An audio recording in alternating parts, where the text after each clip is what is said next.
Hi guys, magandang umaga, good morning sa lahat. Welcome back to the channel. So ngayong araw, share ko na naman sa inyo yung travel experience ko papuntang Tabawan. So ito yung complete itinerary kung ikaw ay magta-travel sa Tabawan, south of yan, Tawi-Tawi. So part pa rin siya ng Tawi-Tawi, bali nasa dulo na siya ng Tawi-Tawi. Malapit na siya sa Siasi. I think mga 1 hour Siasi na. So yung starting point natin is sa Bungaw pa rin. So yung sinasabi ko na sa inyo, yung always starting point pag dito ka sa Tawi-Tawi is yung Bungaw, yung center nila. Then travel ka sa mga iba't ibang isla kasi dito lahat yung daungan ng mga lansa, barko, kung saan ka man pupunta dito sa Tawi-Tawi na mga isla. So ayan guys, ito yung lansa, may nakalagay na Tabawan. Kung hindi mo alam, para sure magtanong-tanong ka na lang sa mga tao kasi sasagutin din ka lang naman din nila. So ayan guys, early in the morning, yung pala sa Tabawan guys, yung travel nila is alas city. Dapat dito ka na mga 7 AM sa lansa. At saka make sure na meron ka ding mapagstihan doon. Kung wala kang mapagstihan, I think pwede ka lang naman siguro kayo, mag-coordinate sa tourism. Kung marami kayo, mag-coordinate ka sa tourism kasi meron silang speedboat yata, package na yung bayad. Sa akin na regular traveler, merong maistihan doon. So maglalansa ako. So yung pamasahe ng lansa dito is 300 pesos. Bali, mga luma na yung lansa dito guys. Alam mo na matagal dumating, 7, mga 8:30 or 8 aalis, pero darating siya mga alas 5 ng hapon. Grabe ang tagal guys. So since Ramadan, wala din akong baon kasi nga puasa, fasting. So pag regular days naman guys, magbaon kayo kasi magdating to, minsan nga 7 or 7 ng gabi magdating. Grabe yung hina yung lansa dito sa mga, basta sa Tabawan ka guys, puro mga luma na yung mga lansa nila. Actually, pag puso yung sasakyan mo, malapit lang siya, mga 1 or 2 PM nandun ka na sa Tabawan. Pero walang puso yata doon magta-travel. Madadaanan lang yung Tabawan guys kung papunta ka ng Hulo galing ka sa Bungaw. So ayan guys, alis na yung lansa namin. Sobrang hina to, very slow talaga. Siya yung pinaka early guys. Tingnan mo, wala pang masyadong diyan, mga lansa na dumaong, wala pang masyado kasi nga si alisan yung mga lansa diyan is mga 10 or 11 or 12 na. Ito yung pinaka early guys, yung Tabawan. Tapos schedule yung travel niya Tuesday, Thursday. Hindi siya araw-araw guys, sobrang hirap. Pero doon naman sa Tabawan guys, meron siyang direct na lansa papuntang Zamboanga City kung ikaw ay papunta na Zamboanga. I don't know kung magkano yung pamasahe, hindi ko pa na-try. So ayan guys, alis na kami. Papakita ko na naman sa inyo yung real experience talaga guys. At saka maglakad-lakad tayo sa lugar ng Tabawan. Marami na akong na walking tour dito sa Tabawan. Naligo kami doon sa Tabawan. I-check nyo lang yung mga previous videos ko, makikita nyo. Sa mga hindi pa nakapunta, so ito yung itinerary, ito yung guide para sa mga pupunta ng Tabawan kung gusto nilang i-explore yung Tabawan. So part pa rin siya ng Tawi-Tawi guys. Yun ang puso guys, papunta yun ng Hulo. Kasi nasa kalagitnaan to siya ng Tapos pala dito guys sa Tabawan, kung pupunta ka, double rides yung mangyayari, 300 yung pamasahe. Tapos doon kasi to hihinto sa gitna, tapos susunduin ka lang ng mga katulad niyan, kasi hunas, mababa yung tubig. So susunduin lang kayo ng katulad ng ganyan, pampot yung tawag. Ito yung Palace, yung terminal nila malayo pa sa sentro. So bali magpamasahe ka na naman ng another 300. So 600 kumbaga yung pamasahe mo guys. Tapos ipasok ka doon sa loob kasi nga hindi makapasok yung lansa. So alas 5 kami dumating dyan guys. Tapos nagpamasahe ako ng 300 papunta doon sa sentro nila. Ito yung terminal nila, may Coast Guard dyan. Malayo yung sentro nila guys, kasi nga hindi makapasok. Kahit taob siya guys, mataas yung tubig, doon pa rin siya sa dulo-dulo. Hindi siya makapasok doon sa kasi mababa yung tubig niya. So need mo talaga na magganito, magsasakay ka ng bangka, tapos pamasahe ka ng 300 na naman kasi nga medyo malayo din. So ayan na guys yung mga kabayan, malapit na tayo. Marami na akong na-vlog dito, yung nagbangka tayo, nakikita natin yung sa looban. Ito palang Tabawan guys is para din siyang Sitangkay. I think sobrang lang talaga yung Sitangkay. Maraming mga establishment, maraming mga paninda, marami siyang mas mataas yung siguro niya source of income. Pero dito guys, makikita mo very improve yung Tabawan guys, kasi 4 na taon na ako na pabalik-balik dito. Yung Tabawan for 4 years ko dito na improve talaga siya guys, kasi nga yung mga hagdan yung mga taytayan nila nagiging simentado na siya guys. Pagbalik ko ngayon ika 4 years ko, marami na siya na improve talaga guys. Maganda yung administration ngayon, kasi nga tingnan mo guys yung mga ito yung highway nila guys. Walang kalsada dito, walang pagmotor. Katulad din sa Sitangkay, walang mga sasakyan. Bangka lang siya. So ayan, meron pang slow down. Ito yung highway niya guys. 6 lanes yan. Tapos mababa yung tubig. Tapos ito lang means of transportation, lakad-lakad lang din guys. So ayan guys, tingnan mo, nag-improve talaga sila kasi nga napapasiminto na nila yung mga I think mga 2 to 3 years nito, parang i-improve pa to siya yung yung Tabawan. Siguro mga 2 to 3 years. Bigyan to ng kasi maraming nag-improve talaga guys para sa akin, kasi always ako bumabalik dito taon-taon, mga 6 months, 7 months. Mag-visit ako dito. So ayan guys, nag-improve talaga na sisemento na yung yan yung kaganda dito guys pag maglakad-lakad, kaya hindi yung nakakatakot na maglakad-lakad ka na kahoy tapos hindi mo alam na hindi ba pala matibay. So ayan guys, ito yung sa ilalim niya, balik ito yung highway niya guys. So patas kayo lahat dito, mayaman at saka hindi mayaman, pobre, naglalakad lahat yung mga tao dito. Healthy din yung mga tao dito guys. I don't know kung ganito talaga sa Tawi-Tawi yung system nila guys, lakad-lakad lang yung buhay nila. 'Di ba? Napunta tayo sa Simunol, lakad-lakad lang din. Pero mas maano yung Simunol kasi nga meron siyang highway. Hindi lahat lalakarin. Yung sa maglakad-lakad lang din sa mga kabahayan, pero meron silang highway. Pero ito talaga yung Sitangkay, Tabawan. Itong dalawa halos magkapareha to sila guys, kasi nga nasa gitna sila ng dagat. Imagine mo, nasa gitna ng dagat tapos yung kabahayan nila nasa sa tubig. So kumbaga yung highway nila dito din sa tubig yung highway nila, tapos lakad-lakad. Pero maganda yung system na ganun guys, maglakad-lakad para healthy at saka iwas talaga sakit guys. Puro mga physically fit yung mga tao dito. Tapos dito guys, kaganda dito pag mataas yung tubig, tapos magtaob siya, bali malinis siya. Maraming naliligo dyan sa I don't know, para sa kanila malinis, kasi sa akin okay lang naman din maligo. Nakaligo din ako dito guys. So depende na yan sa immune system. Pero I think malinis naman yung tubig pag sa dagat, kasi nga maalat, siguro na nare-remove yung germs. Tapos yung mga dumi pala ng mga tao dito, meron din palang mga septic tank dito, yung mga bato. Bali hindi naman direct, yung iba siguro direct dyan sa tubig, pero mawawash out din yan pag mataas yung tubig. So kayo na lang yung mag-judge dyan. So ayan guys yung system dito guys, lakad-lakad lahat. Sobrang ganda dito yung kulang na lang siguro dito kung gawa nila ng katulad doon sa Sitangkay, yung parang sentro niya, yung poblasyon na maraming nagtitinda ng isda, tapos sa gitna may siya, may mga bahay-bahay. Maganda yung ganun guys na system. Yun ang kulang dito sa Tabawan, at saka marami kasi mga establishment doon sa Sitangkay. Sitangkay pala, maraming establishment dito compare dito sa Tabawan. Pero similar talaga yung na pag makapunta ka dito sa Tabawan, similar talaga to sa Sitangkay guys. And I think kung mag-improve pa dito yung Tabawan, siguro maaabol niya yung yung Sitangkay. Kung maraming dito, kung merong mga businesses, para hindi na sa pupunta ng Bungaw. Of course pupunta din naman ng Bungaw kasi doon galing yung mga products nila. So ayan guys, yung mga kabayan, dito ka sa ilalim, ito yung real experience mo. Pagkatapos nito guys is lilibot tayo, maglalakad tayo. Lalakarin natin, itutour ko kayo sa iba't ibang barangay. At least man lang, kahit hindi kayo nakapunta sa Tawi-Tawi, sa Tabawan, meron kayong mga ideya kung anong meron. So maglakad-lakad tayo, walking tour na naman. Yun lang naman ang purpose ko sa video, mapakita ko sa inyo yung real experience, yung mga barangay dadaanan natin. Wala muna tayong food vlog ngayon kasi pa Ramadan, bulan ng Ramadan. So lakad-lakad lang muna tayo. So yan guys, sinabi ko na sa inyo sa previous videos ko, very peaceful dito. Wala kang makikita dito nagiinom ng alak, wala kang dito na lasing, at saka walang mga usok, basta sobrang peaceful ng life dito. Contented yung mga tao kung anong meron sa kanila. Meron silang panghanap buhay din.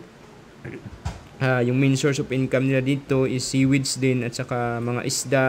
Deliver nila. Grabe yung mura yung isda dito guys, yung mga seafood. Sobrang mura, at saka very fresh. wala pang, hindi pa dumaan sa pressure, kakakuha lang tapos ibebenta nila. At saka sobrang mura guys kasi walang ibang kompetensya dito. Sila lang din yung naghahanap buhay dito, nagtitinda ng isda, sila na lang din. So yan guys, walking tour na tayo. Enjoy nyo na lang yung video. Comment down below kung saan pa yung ano natin, yung pwedeng puntahan. So ito na pala yung last na ano ko, tour sa Tawi-Tawi. Naikot na natin yung si Buto, si Tangkay, si Munol, Tandubas. Yung panglima Sugala lang pala yung hindi natin napuntahan. I think sa mga susunod-sunod na buwan, sa mga June, babalik ako dito sa Tawi-Tawi. Ikot na naman tayo. Sa panglima yung unahin natin, tapos babalik na naman tayo sa mga iba't ibang mga munisipyo dito sa Tawi-Tawi. Napuntahan din natin yung panglima, hindi panglima, yung Languyan. Pero hindi yun sa sentro yung Languyan guys, yung ano lang yun, yung highway lang. Shinare ko lang sa inyo kung ano na yung road condition papuntang Languyan. So shout out pala sa mga Tabawan dyan. Kung meron man akong mga followers, mga Tabawan, shout out dyan. So dito ako sa lugar ninyo, sa mga barangay ninyo, baka madaanan natin yung mga bahay ninyo dito sa Tabawan. So yan lang yung i-share ko guys. Enjoy watching. Thank you.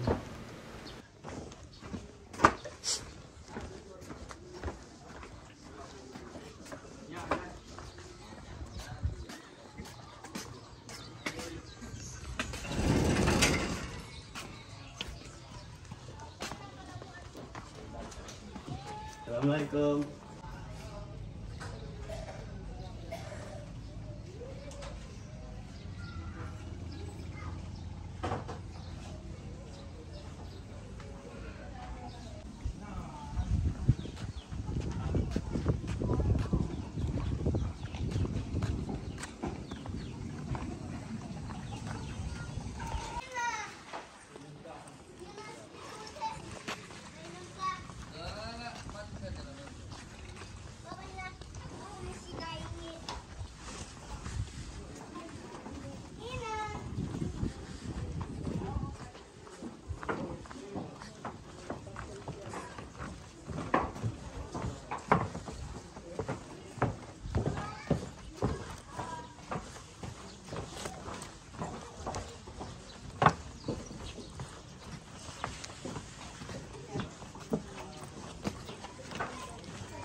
Ako lang baka sa kamustahan yan. Maganda po.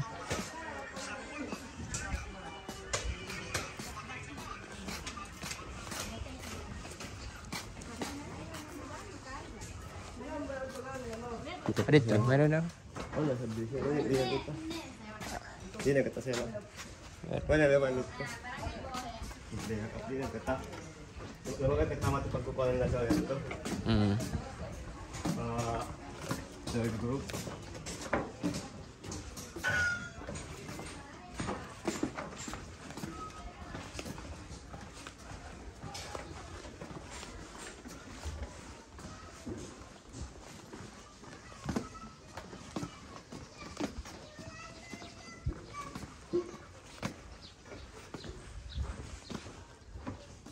Barangay Buhi. Wala man kasi. Mm.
Ano tungot?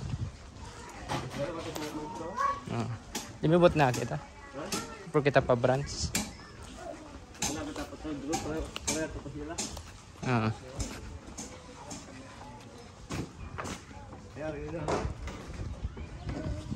Kaya na.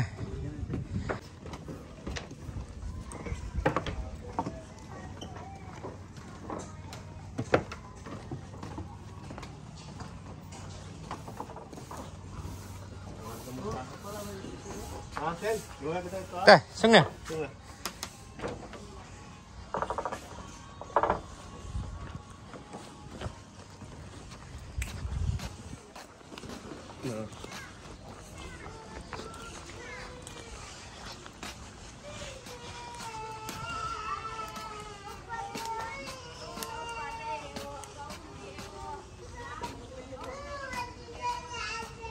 Nahulog. Tayo na.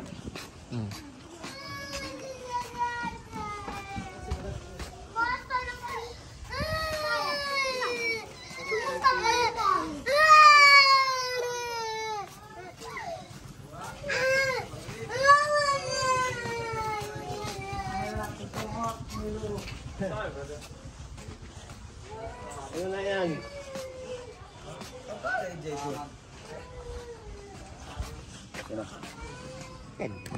Makati ka? Makati. Magkuhan, Makati ko.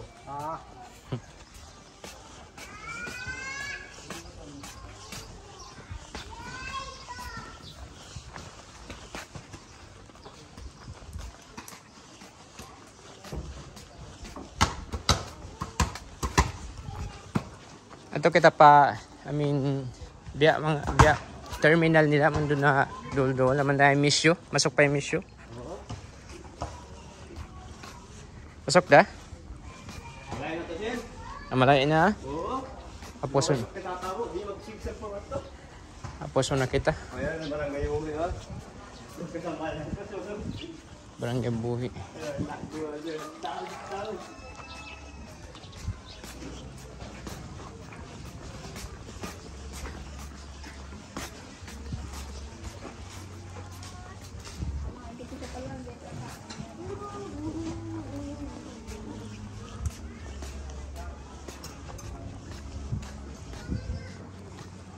Pati pakuan niya pa barangay lambi-lambian.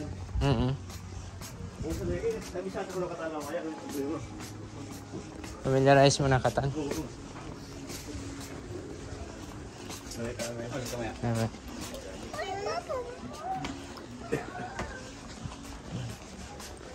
Buhi. Bakas brand sa Buhi. Manin Bakas brand.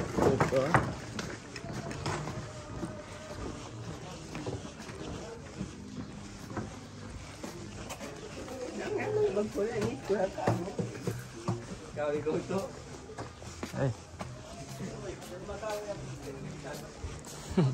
Bagus. Sino ito? Bagay mo ito? Ganyan magkuhan. Ayan.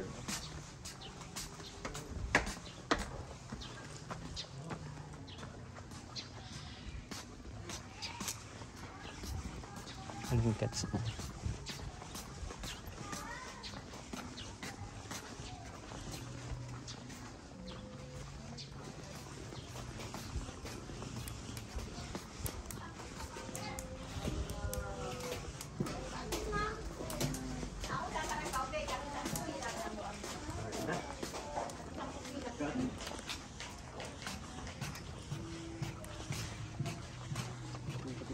Mm.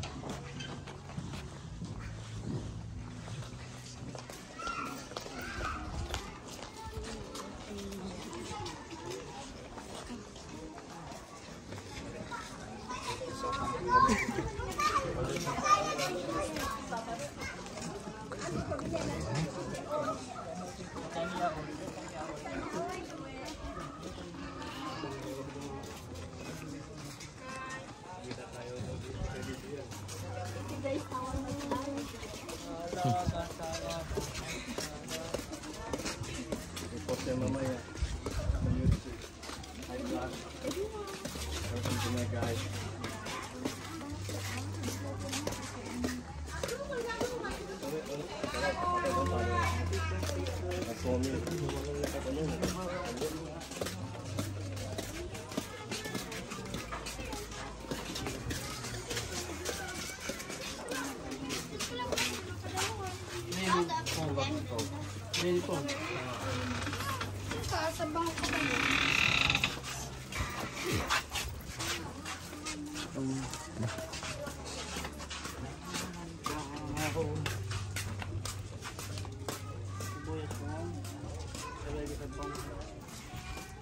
Shout out. Hello. Grammar Jo. Model almost.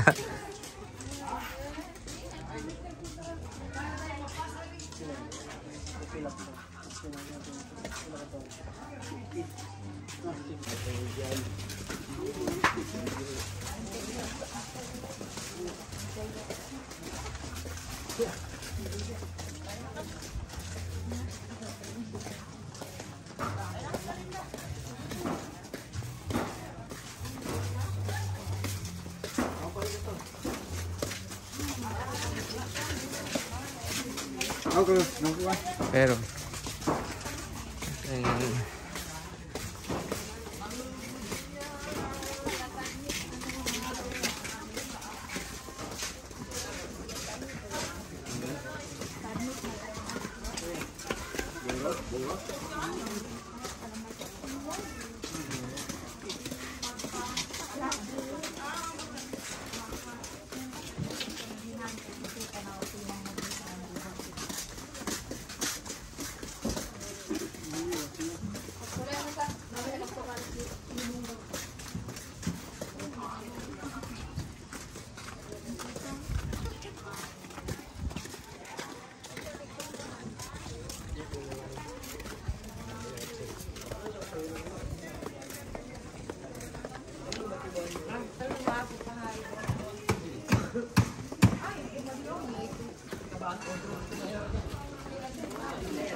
ano pa?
try ng mga barangay buli. Ito po na sa barangay buli.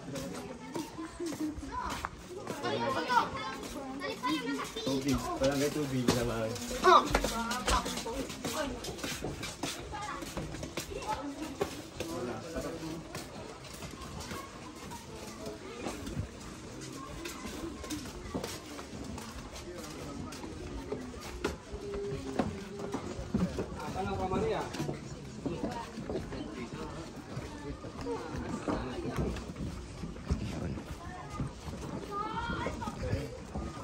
Sir.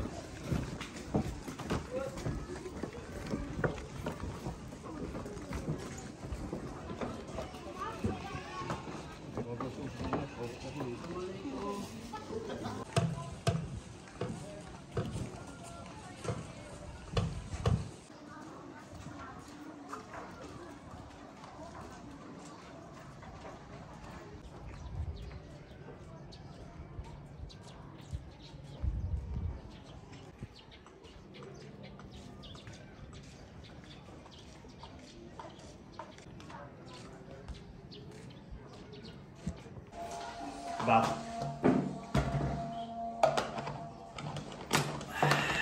Contest.